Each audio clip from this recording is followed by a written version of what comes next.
নূর, হ্যাঁ নূর। জি বাবা। 2 ঘন্টা আগে বলেছি তোকে বাজার থেকে মুরগির ডিম নিয়ে আসতে। ডিম কোথায়? বাবা পুরো বাজার ঘুরেছি আমি, কোথাও মুরগির ডিম পেলাম না। কেন, মুরগি কি ডিম পাড়া বন্ধ করে দিয়েছে? তা তো বলতে পারবো না, কিন্তু বাজারে যত ডিম আছে সেটা মুরগির ডিম না। ডিম মুরগির না হলে কার? দোকানদারের। দোকানদারের? জি বাবা, দোকানদারের ডিম। আমি দোকানে গিয়ে প্রথমে দোকানদারকে জিজ্ঞেস করেছি এটা কার ডিম। দোকানদার বলেছে তার ডিম। তাহলে তো এটা নেওয়া যাবে না। তারপর আমি পাশের দোকানে গিয়ে জিজ্ঞেস করলাম ভাই এটা কার ডিম। সেও বলে এটা তার ডিম। তাহলে তো এই ডিমও নেওয়া যাবে না। পুরো বাজার ঘুরেছি বাবা, কোথাও মুরগির ডিম নেই, সব দোকানদারের ডিম। নূরের মা, নূরের মা, কি হয়েছে শুনি? এত চেঁচাচ্ছ কেন? তোমার ছেলেকে দিয়ে একটা কাজও ঠিক মতো হয় না। ভাবলাম অফিসে যাওয়ার আগে ডিম দিয়ে একটি অমলেট খেয়ে যাব, তার হলো না। এত অমলেট খেতে হবে না। পরশু তোমার ছেলের পরীক্ষার রেজাল্ট দিবে। বুদ্ধি জ্ঞান তো তোমার মতোই হয়েছে। পরীক্ষাতে পাবে আন্ডা, সেই আন্ডা দিয়ে মন ভরে অমলেট খেও। মম, এবারও যদি তুই পরীক্ষা ফেল করস আমি তোকে একটা রিক্সা কিনে দিব। রিক্সাওয়ালা হবি তুই, রিক্সাওয়ালা। বাবা থ্যাংক ইউ। থ্যাংক ইউ মানে? থ্যাংক ইউ মানে হচ্ছে ধন্যবাদ। থ্যাংক ইউর মানে আমার জানা আছে, কিন্তু রিক্সাওয়ালা হবে শুনে এত খুশি হবার কি আছে? মা, পাশের পাশের আন্টি বলছে তার মেয়ে যদি পরীক্ষা ফেল করে তাহলে তার বিয়ে সে একটা রিক্সাওয়ালার সাথে দিবে।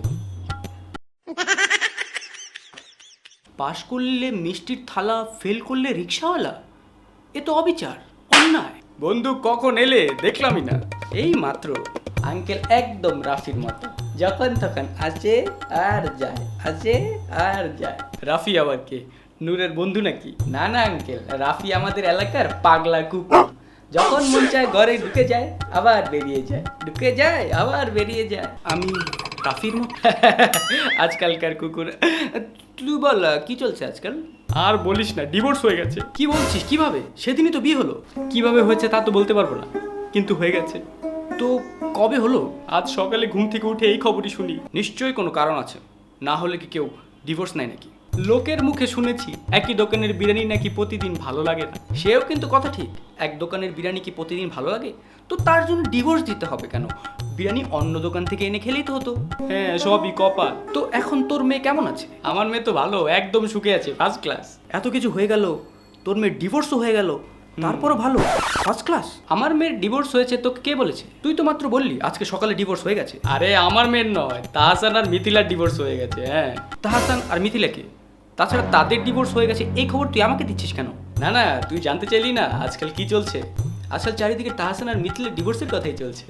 হে আল্লাহ, একটা নূর কি আমার জীবনে কম ছিল যে তুমি এই আপদকে আমার জীবনে পাঠিয়েছো?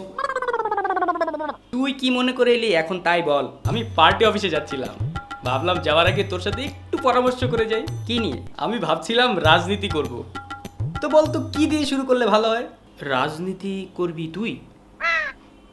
আচ্ছা আচ্ছা, তুই এক কাজ কর, তুই পাবনা থেকে শুরু কর। পাবনা থেকে কেন? কারণ শুধু পাবনাতেই ভালো মানসিক চিকিৎসা পাওয়া যায়, অন্য কোথাও না। ও আচ্ছা আচ্ছা আচ্ছা,